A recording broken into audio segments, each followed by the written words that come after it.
El taller programático de los asambleístas de Alianza País con el gabinete ampliado, bajo la dirección del presidente de la República y presidente del movimiento economista Rafael Correa, trazó la semana pasada el sendero por el que transitarán los 100 asambleístas de Alianza País elegidos por el pueblo, que con mayoría de 2/3 pueden reformar la Constitución, rechazar los vetos presidenciales y destituir al presidente de la República, según dispone la Carta Magna aprobada en referéndum popular.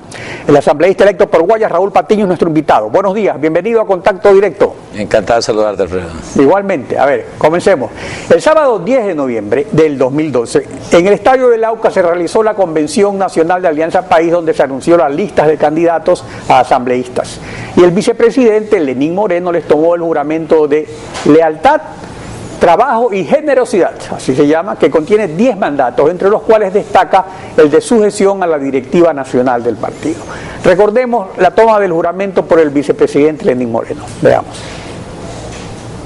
Quiero dar lectura al código de ética que hemos preparado y que deberán firmeros para evitar tránsfugas de la política y actúe con deslealtad, con gazmoñería, de manera miserable.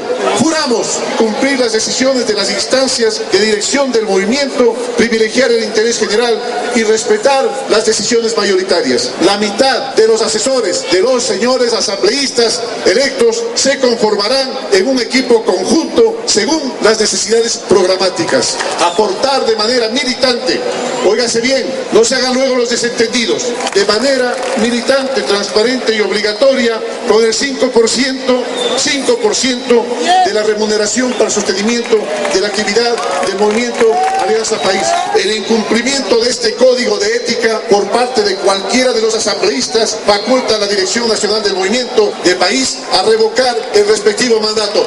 No queremos traidores. Bueno, parece simbólico que hayan escogido a Lenín Moreno para tomar el juramento, pues usted es socialista y sabe muy bien lo que es el leninismo en la ciencia y en la práctica política, la subordinación al partido único de gobierno que sustituye al pueblo como vanguardia de la revolución. Ahora, el problema es este: esa subordinación a la directiva nacional no contraviene el artículo 127 de la Constitución, que ordena que los asambleístas serán responsables políticamente ante la sociedad de sus acciones u omisiones en el cumplimiento de sus deberes y atribuciones, y estarán obligados a rendir cuentas a sus mandantes. ¿No se está creando un poder fáctico que no está en la Constitución? Justamente los que somos elegidos tenemos un mandato. La gente, ¿por qué votó? Por la justicia y la revolución. Si tú, en vez de estar preocupado por la seguridad social de las amas de casa o por el Código Penal para beneficio de la seguridad ciudadana, te vienes a preocupar de tus vanidades, entonces estás traicionando lo que la gente votó. ¿Acaso la gente votó por un nombre? La gente votó por un conjunto de personas que representamos una revolución. Y por tanto, nosotros tenemos que debatir. Por ejemplo, si un funcionario me dice: oye, yo quiero que usted me apruebe este Código de Salud. Le digo: encantado, vamos a debatirlo. No, yo quiero que usted me haga el código como yo quiero. No, señora. Usted me puede plantear una propuesta, pero nosotros lo vamos a debatir y nosotros lo vamos a aprobar. Es la diferencia entre la obediencia y la democracia y el debate. Pero somos parte de un equipo, de un partido. Y por tanto, si tú debates en el partido y el partido democráticamente resuelve algo, tú no puedes vanidosamente decir: no, yo quiero solito aprobar otra cosa. Eso no es democracia. No, eso, y en efecto, la pugna de poderes ha sido siempre una tara de nuestro régimen democrático ya casi 200 años. Pero una cosa es coordinar y otra cosa es subordinar, porque constitucionalmente resulta que los mandantes son los ciudadanos. Ahora, ¿qué pasa? La Directiva Nacional de Alianza País está constituida por 22 personas, de las cuales solamente 3 son asambleístas, según consta todavía la misma nómina del 2010 en la página web. Los demás son funcionarios o del gobierno nacional o de los gobiernos autónomos. Además, no fueron elegidos por votación popular, como dispone la filosofía leninista, sino que fueron elegidos alzando las credenciales en el Coliseo Voltaire Paladines. Entonces, el asunto es al origen. Eso es legítimo democráticamente hablando, ya que siempre plantea la Revolución Ciudadana el problema de la legitimidad de las acciones justamente de gobierno. Esa pregunta es fundamental. Cuando Galo Mora, secretario general del movimiento, nos dice: reúnanse los 100 asambleístas, los invito a reunirse, nos reunimos en el Hotel Quito y nos dice: ¿qué comisión quieren estar cada quien? No es que dice la directiva del partido, les dice en qué comisión quieren estar, no. Ya nosotros prácticamente todos los asambleístas escogimos nuestra comisión. ¿Pero por qué le tienen que decir al jefe del partido? ¿Por qué no hay un jefe de bloque, coordinadores del bloque? ¿Tú has visto alguna vez un equipo de fútbol ganando el campeonato de fútbol o clasificando al mundial si los jugadores, los defensas, los líneas, los centro forward y todo no coordinan con el director técnico? O sea, si tú eres un equipo, tienes que tener un equipo que coordine. Si tú quieres ganar la lucha por la justicia... Por eso hay los coordinadores del bloque. Pero perdón, son bloques de un partido, entonces tú tienes que, lo que tú estás planteando es correcto, no se trata de subordinación, se trata de coordinación. Pero ¿qué es lo que pasó en concreto? Los 100 asambleístas nos reunimos, nadie nos ordenó absolutamente nada, nos pusimos de acuerdo. Por ejemplo, yo dije, yo quiero estar en participación ciudadana para promover el debate de todas las leyes en el país. Otros dijeron, yo quiero estar en salud, yo quiero estar en soberanía alimentaria, pero nadie nos ordenó nada. Eso es lo que tú llamas con razón coordinación, porque todo el mundo tiene el mismo objetivo, pero nadie tiene agendas personales. Claro, está bien que no se tenga agendas personales, pero si existe un bloque y el bloque toma unas decisiones de lo que libremente propone cada asambleísta y se discute con nosotros, se lo deberían comunicar al jefe del partido. A eso me refería, porque aparte de ceder el 5% del sueldo, lo cual no es nada del otro mundo, y que darles el chance del 25% de las sesiones a los asambleístas suplentes, que incluso sería algo positivo.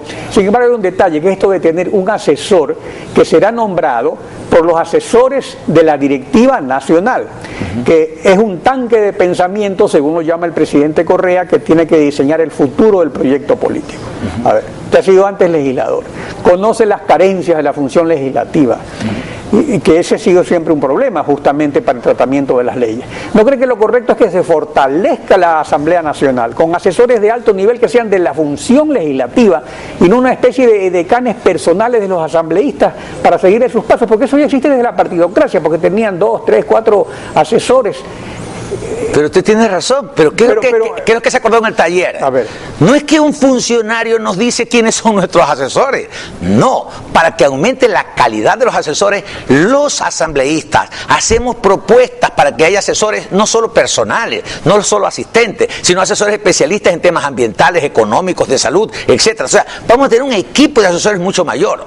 Entonces, no es que alguien nos nombre a los asesores, nosotros proponemos los nombres, pero nos preocupamos no de nombrar un compadre, sino de un profesional de alto nivel para mejorar la calidad de las leyes. Pero el segundo tema es, ¿cuántas veces la gente se ha quejado de que en vez de coordinar el equipo de gobierno y el equipo legislativo, lo que hay es una guerra? Entonces, no hay subordinación, pero sí hay coordinación. ¿Para qué? Para que pero si ustedes son el mismo equipo, nos va a decir, ustedes son los que ganaron pero es que la función legislativa es una función independiente, propia, que debe tener su propia estructura.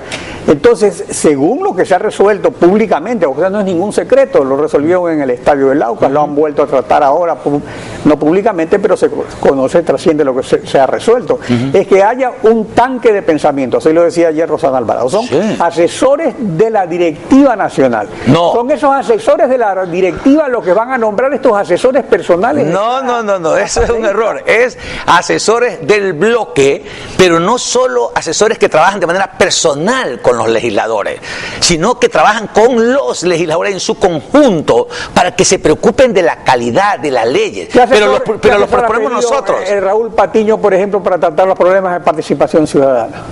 Evidentemente, si un legislador propone, como a veces ha ocurrido, especialmente algunos de oposición, que ponen a compadres que no saben nada, la calidad de las leyes no va a ser la misma. Pero ¿qué es lo que quiere en concreto, Alfredo, los ciudadanos y las ciudadanas que nos escuchen? Que los legisladores y las legisladoras no estemos peleándonos, sino estemos haciendo buenas leyes. ¿Y qué significa eso? Que realmente la gente diga, a ver, ahora sí hay participación ciudadana, ahora sí las amas de casa tienen seguridad social, ahora sí hagamos una buena ley de seguridad ciudadana. Y eso implica una coordinación con el Ejecutivo. Los asesores son siempre nombrados personales de los asambleístas. Yo lo que sostengo es que es la función legislativa la que se debe fortalecer. O sea, cuando hay una ley económica, cuando hay una ley de cualquier tipo, resulta que van los asesores de los ministros, van los asesores de todo el mundo. Pero en eso coincidimos. No tiene la función legislativa. Pero en eso coincidimos. Ese es el fortalecimiento de una función del Estado y no subordinarla a lo que le recomiende la directiva. En otras palabras, en eso coincidimos. ¿Quiénes van a proponer los nombres? Nosotros, los legisladores. ¿Por qué? Porque alguien con el derecho dice, oye, pero ¿por qué no le planteamos que alguien nos seleccione? No, nosotros proponemos los candidatos y en el conjunto hacemos la selección. Pero ¿qué es lo más importante? Que la ciudadanía sienta que es una gran diferencia entre el Congreso tradicional y esta Asamblea, que aprobamos mucho más leyes, que hacemos un buen debate y sobre todo, dime cuántas veces, y lo reconocía Fernando Cordero, que creo que ha hecho un excelente trabajo, pero una debilidad que hemos tenido es que no hemos ido a todas las provincias a debatir con la gente. Por eso algunos asambleístas nos apuntamos en participación ciudadana. ¿Para qué? Para que todo el país pueda debatir las leyes y enriquecer. Y eso le va a gustar a la gente, que vayamos a todos los cantones. Pero eso también lo pueden ver algunos dentro del partido como la promoción de una agenda personal, porque dicen, ¿y por qué se está recorriendo todo el país? Porque esa es la democracia. La participación ciudadana es fundamental, porque lo contrario, por ejemplo, para mí una de las leyes más importantes es que las mujeres que amanecen trabajando y anochecen trabajando y no tienen ni seguro médico, ni jubilación, ni nada, tengan derechos, porque no es posible que la ama de casa sea considerada así como algo secundario sin derechos. Y el dueño de la tienda. Esos derechos, eso es un aporte importante. Sí, pero el problema es que es solito, pues. Entonces dime, ¿qué ama de casa aporta solita $50? En este caso la propuesta es que el ama de casa aporte una parte y el gobierno y la revolución aporte otra parte. Entonces eso es lo que motiva a la gente. Sí, esos legisladores sí se preocupan. Y el dueño de la tienda, y el cerrajero, y el electricista, y el panadero, ¿por qué no tiene derecho? O sea, lo que te quiero decir es que la revolución no puede solo preocuparse de los súper más pobres, porque el panadero también es pobre, pues, pero no tiene muchos derechos. Pero la coordinación adecuada entre las funciones de Estado es evidentemente útil, necesaria, pero dentro del marco constitucional. Entonces, el artículo 147 de la Constitución señala claramente que son atribuciones y deberes del presidente de la República. Numeral 1, cumplir y hacer cumplir la Constitución. Y numeral 3, definir y dirigir las políticas públicas de la función ejecutiva. El hecho es que la Asamblea carece de esta infraestructura, de lo que hemos hablado, de la función que además de legislar fiscaliza a las otras funciones. En consecuencia no puede estar en situación de inferioridad con este cúmulo de trabajo que le espera. En 6 años, por ejemplo, se han creado 18 secretarías y ministerios, eran 22, ahora son 40, o sea, el Poder Ejecutivo se ha fortalecido, lo cual es correcto. Algunos dirán que se gasta plata innecesariamente, el propio presidente ahora propone eliminar algunos ministerios, pero la Asamblea carece de asesores propios altamente calificados. Y a prueba mamotretos, según el presidente Correa lo dijo.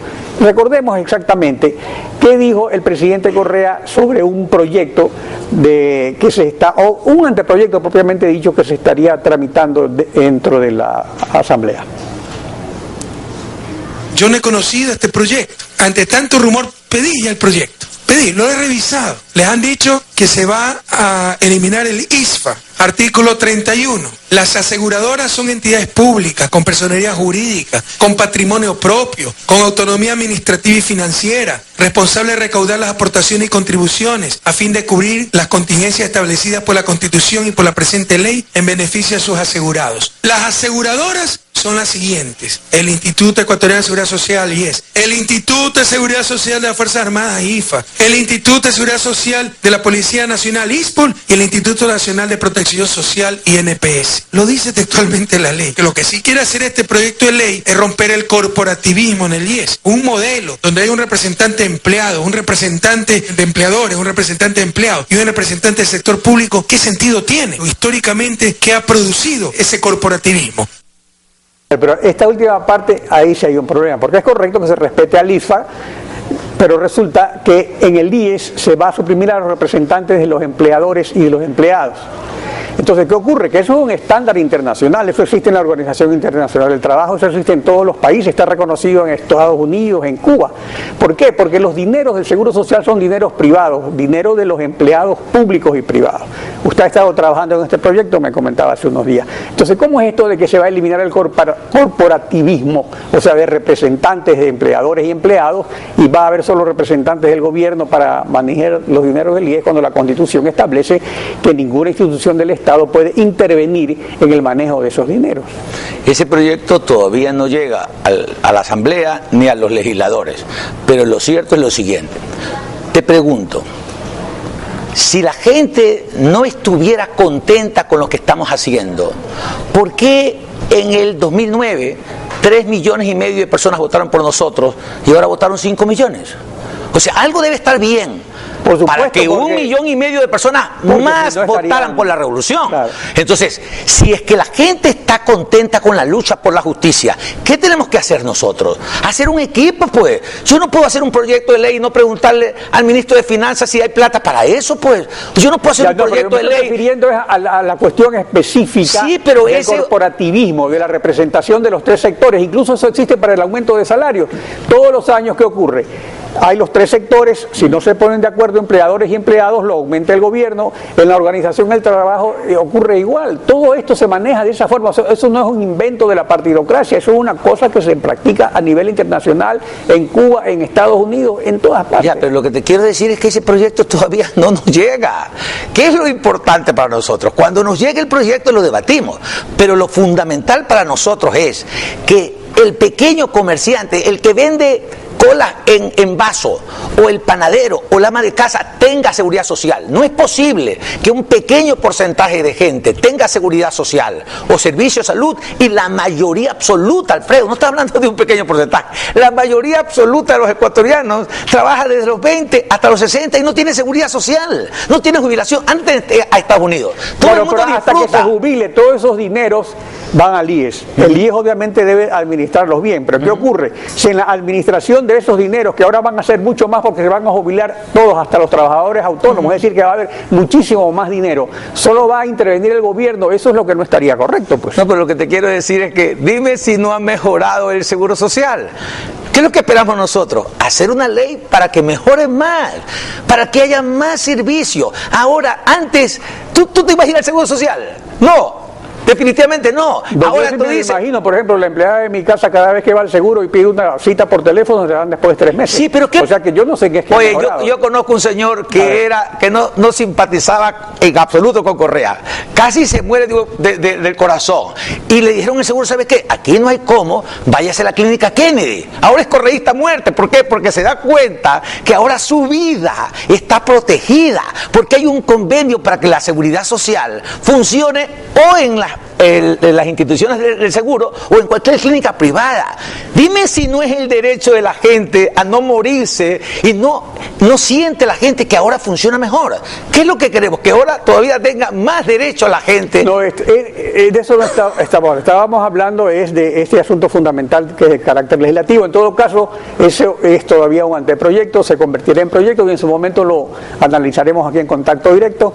Así que agradezco a Raúl Patiño su participación en Contacto Directo. Encantado.